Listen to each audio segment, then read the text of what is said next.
Every morning is an opportunity to connect with Jesus. Whether you're looking to get started or looking to grow more, DDPC is for you. Join us as we connect with Jesus together.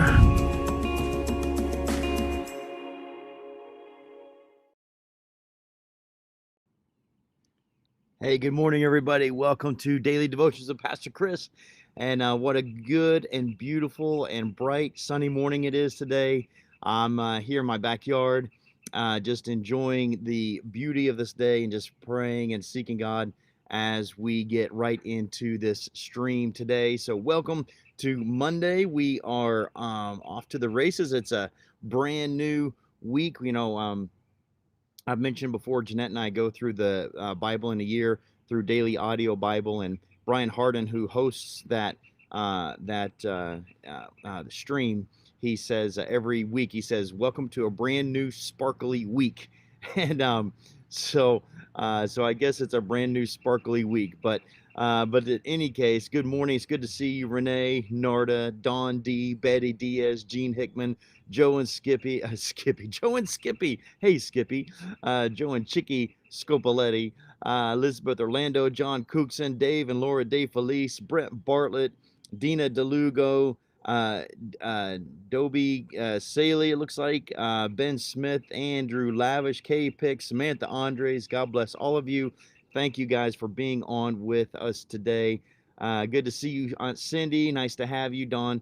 God bless you. And so, yeah, out at the green, what a fabulous, fabulous day God bless us with. I mean, it could not have been more perfect in terms of weather, sunshine. I mean, it was great. It was great. I know that there was a number. Hey, Jeanette, good to see you. God bless you, honey. I love you. Deb Click is on. Carly Papsco, Deb Vogler. People still jumping on. God bless all of you guys. And I'll tell you, there was a number of people that couldn't be there for a number of different reasons. And so when I got and I appreciate when people tell me that they can't be there, but I received many people told me, sorry, I can't be there for this or for that. And I was like, man, we're going to have this one big service, and it's, there's going to be 30 people there. That's how it felt like. And man, I'll tell you. But here's kind of a cool testimony. I was talking to some of the vendors afterwards, and man, they were blown away by our church. They just could not get over the love, the energy, the amount of people that came out, the kindness that you expressed to their establishments, and just a really, really great display of Christian behavior. And so anyway, it was just a great day and a wonderful testimony to everybody that was there. So, but more than anything, I'm just grateful that God was praised, that Jesus was lifted up, and that we have yet another exciting week in front of us to be His servants and to love on people. So let's get into today. I want to just share with you guys a devotional this morning that's called "The Flavor of Favor." The flavor of favor. And this is episode 407 of Daily Devotions of Pastor Chris. And I'm really grateful for every week, every day that you will jump on and be a part of this stream.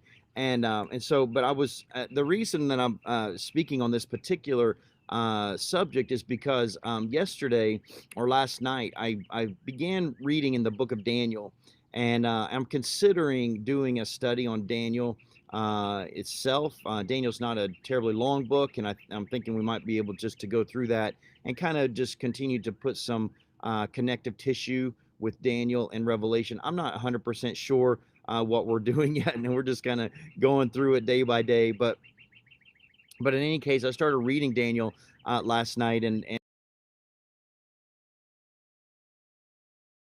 was what favor Daniel had in a very tumultuous and difficult time in Israel's history. So let me set the stage for you. Let me help you kind of understand if you're not familiar.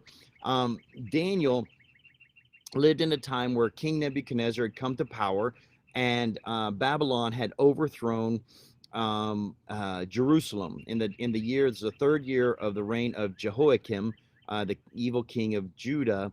and Nebuchadnezzar comes in, takes them captive, and Nebuchadnezzar asks his officials to select men, young men that were handsome and strong and intelligent, and he kind of the cream of the crop, if you will, according to man's standards. And he wanted to have these guys serve in his palace so that they could be liaisons, that they could teach the Jewish traditions, but also teach Babylonian traditions to the Jews. And began, so they went into 3 years of training in Babylon. And so that's kind of where things are at. And so these characters, you've heard of them many, many times. Daniel is one of them, but the other three are Shadrach, Meshach, and Abednego. And so we call them the three Hebrew children. They really were in their early 20s. They were kind of at the height of their physical fitness. They were young, they were energetic, they were good looking, they were smart, they were passionate, and they were all four dedicated to the Lord. And so there comes this point in chapter 1 where Daniel had won favor with the king, and he was serving in the palace, and he was given. They were brought in for a meal, and so the servants of Nebuchadnezzar began to serve Daniel and Shadrach, Meshach, and Abednego this amazing feast. And they roll out the choice meats and the choice food.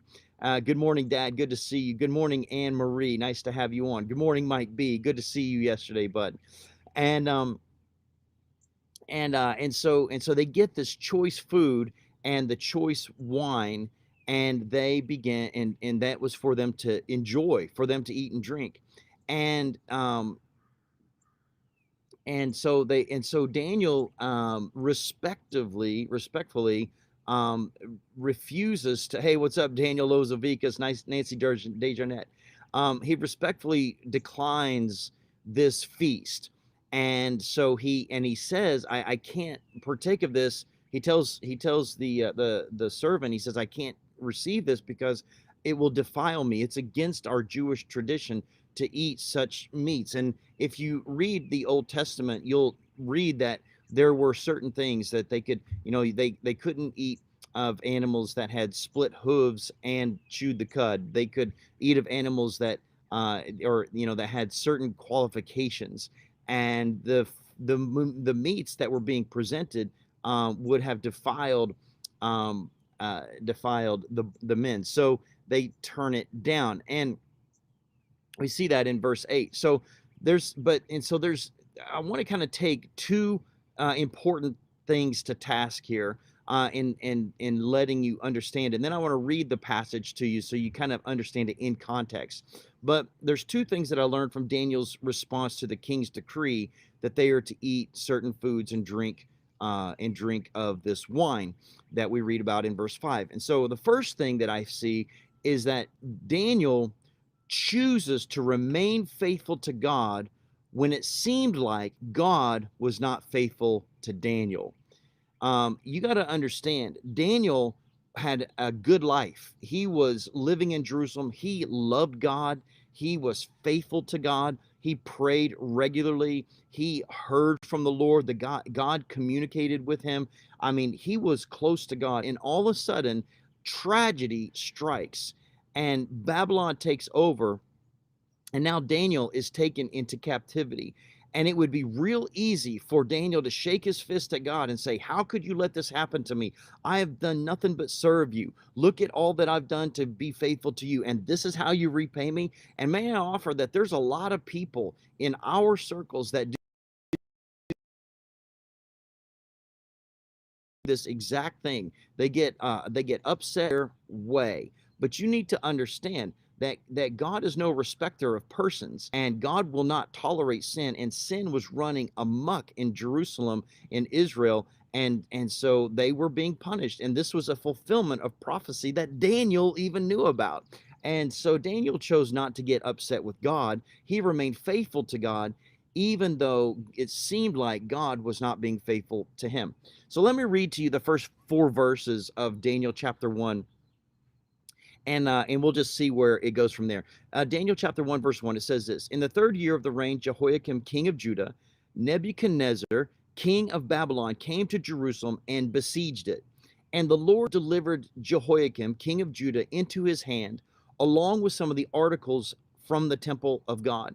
These he carried off to the temple of his God in Babylon. So not only did they take prisoners, but he also took articles from the temple of God, like the Ark of the Covenant, right? The holy chest in which God would sit upon, and the mercy seat, and where Israel would come, and they would worship the presence of God for the atonement of their sins.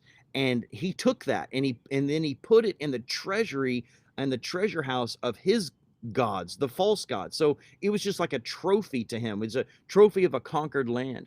Verse 3, it says this: Then the king ordered Ashpenaz,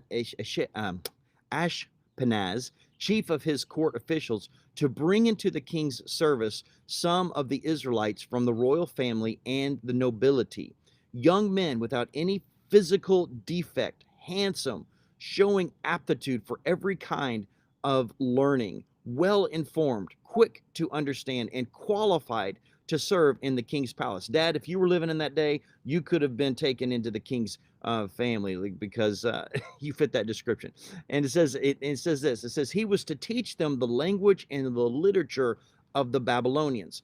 So they wanted to teach these guys quickly all the customs of Babylon, so that these guys would in turn, because they were nobility in Israel, they were handsome, young, strong, they were going to live a long time, and they wanted them to be the ones to pass on the Babylonian teaching to the Israelites.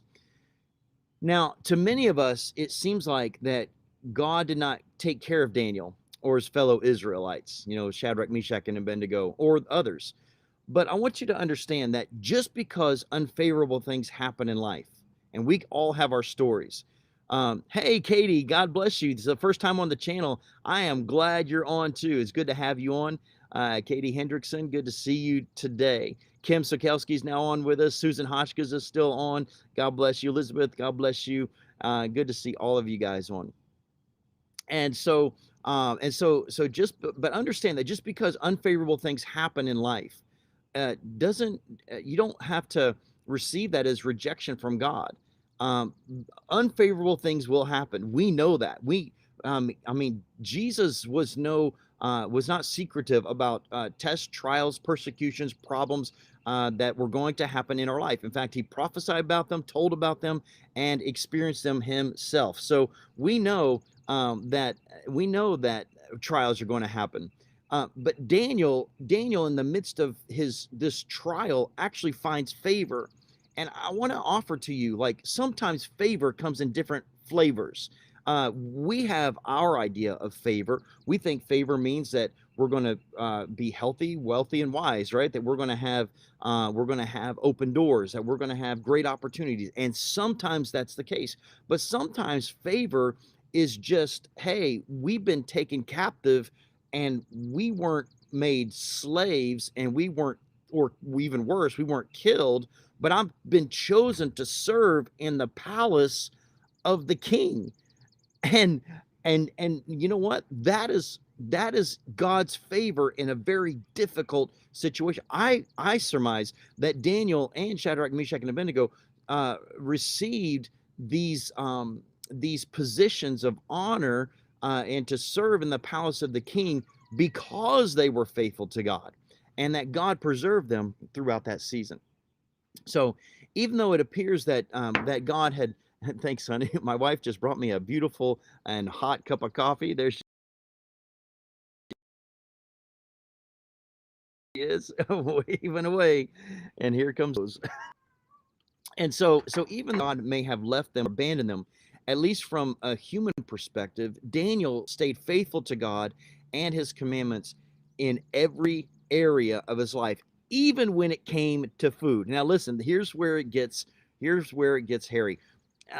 And look, I love meat. I'm a meat eater. I love all kinds of meat. I've tried all kinds of exotic meats. I love meat. This was not just any meat. This was the choice food from the king's kitchen. The king was bringing honor to Daniel. But the problem was that Daniel Daniel would have defiled himself before God if he received that food. And so him not partaking of the king's offering was a big decision that he had to make, because the king has the power to have you killed. I mean, you offend the king, he just like off with your head, you're gone, you're just done. It's not, there's no diplomatic process here. There's no trials. There's King's word is his word. And we know that Nebuchadnezzar was a narcissist and he was passive aggressive. So I mean, this guy would on a whim would have somebody taken out. And so so he's partaking of the king's offering, and not partaking of it, and as a result he knows that this will insult the king. And I will tell you that the servants of the king were nervous, because they were like, I have to serve this to you, you have to eat this, you don't, I'm going to be blamed for this. And so Daniel's under tremendous pressure to receive this food and this wine, and he chooses not to. This is where we get what's known as the Daniel fast. And so, you know, I remember one time years ago, Jeanette and I were launching a church in Connecticut, and the church was small, and we had this one couple that were fairly wealthy, and they were coming to the church, and the husband was a restaurant owner in town, owned several Italian restaurants, and he was not he is a man of faith, but I wouldn't say that God was at the top of his priority list. And over a period of time, we had won favor with them, and they invited us over to their house for an authentic Italian feast. Their house was gorgeous. It was huge. It was, you know, beautiful, very, very ornate. And so we went into their house, and while we're having dinner, he invites me to his wine cellar. Now, I know that on the stream, there's going to be all different kinds of views on alcohol and on especially on wine and social drinking. But for me, I don't drink any alcohol. That's not because I'm trying to say that social drinking is sinful. I'm not saying that necessarily, but for me and for Jeanette specifically, we first of all, it's just a preference. But on top of that, in the Assemblies of God, my credentials, like if I began to drink, I would lose my license to preach. It's part of my covenant with our fellowship as a minister, and there we could talk about that. That's another whole subject. But for me, it's a big conviction. And so here we were being offered this. The man took me down to his wine cellar, and he said, "Pastor, I've been saving this bottle for a very special occasion, and today is that occasion." And it was something like a $1,700 bottle of wine. I mean, it's crazy expensive, and he wanted to open that bottle and serve it to me as the pastor. And I was in a horrible situation, because this was an act of care and love, and I knew that if I refused that glass of wine, that I was going to insult this man deeply. But I also knew that I had my credentials on the line. Now, I could have received it and told nobody, and nobody would ever have known, and probably been totally innocent. But I had to make a decision based on a conviction, and I had to graciously, and I tried as graciously as I could to refuse the wine. And he managed to somehow forgive me. It took a while, but he forgave me from that insult.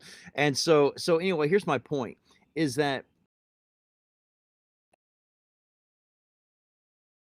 Daniel had much more at stake here. He was being trained, and he had favor in the kingdom, and now for him to refuse the king's offering and his blessing, then what that would mean for him is that he could have been executed, killed, made an example of.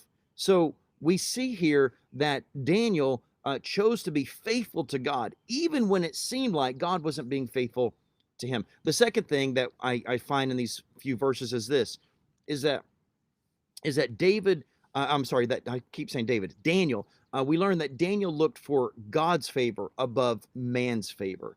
And man, I will tell you, that is a chore. It's easy to say it, it's easy to preach about it, but that's a hard thing to do, because man's favor yields immediate results that um, that nurture our human fleshly desires. God's favor oftentimes takes time, and it scratches a spiritual itch, not always the physical one. But we know that Daniel had been taken captive because he was handsome, because he was his appearance was favorable, because he was knowledgeable, because he was young.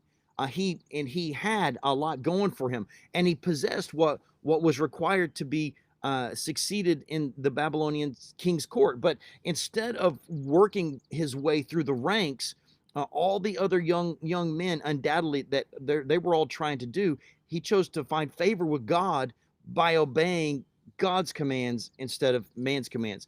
And he did this to do what was expected of him by the ambitions, not to achieve the ambitions of men around him. And this is similar to what many of us deal with when we try to work our way up the corporate ladder. When you're trying to get that new position at work, or you're trying to get ahead in life in the business world today, we have to make decisions. And sometimes you make decisions, and they cause you to have to compromise things in your life. You might be faced with a moral dilemma.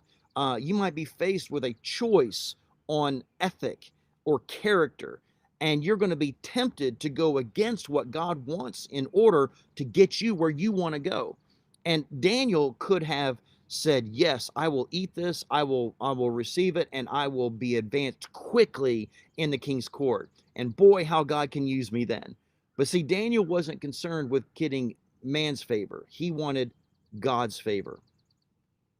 And so you have to ask yourself, am I going to stick with my morals, or do what the others did before me to make my way through this corporation, or get ahead, or is God really going to care about this minor detail, that if I don't obey, if I use my newfound position to positively influence others, doesn't God see how this can work out?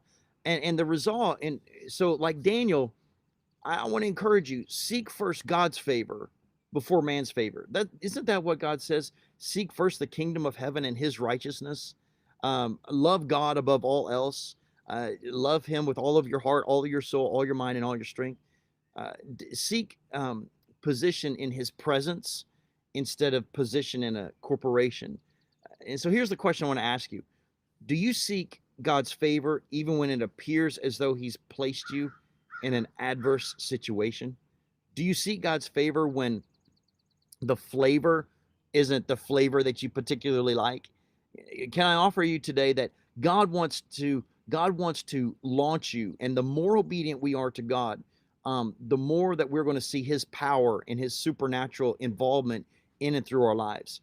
When we make compromise, and when we make moral decisions that benefit us in the immediate and benefit our flesh, what it does is it says to God that, God, you're not enough. I've got to do this on my own. And in turn, it causes our spirit man to begin to decrease and our flesh man to begin to increase. And that's where pride begins to well up. And that's where our humility begins to bow. And we end up finding ourselves serving our wants and our desires and our needs rather than the plan that God has for us. So I guess today is kind of a warning, maybe a little bit of a prophetic word, that there may be opportunities that are made available to you. Make sure that in everything that you choose God's ways over your own ways. May not be the flavor that you're used to, but I will tell you, if it's coming from the hands of God, it will launch you deeper and higher, and you will find more grace and more peace in your heart. You will be able to stand before God one day without any regret, because you know that you've been walking faithfully with him. If you read on in that passage, you see that Daniel did win favor with God, and in fact, God spared him and advanced him and launched him in many ways in favor with the king. So that's kind of what I have for you today. It's maybe a little more somber than what we're used to on a Monday morning launch, but I felt like I needed to share that today. So, man, I pray that you guys have an awesome day, awesome beginning of your week, and know that I am praying for you guys and trusting that we're going to have a wonderful week in Christ Jesus. All right. So, guys, I will talk to you later, and I will see you online, DDPC, tomorrow. Bye bye.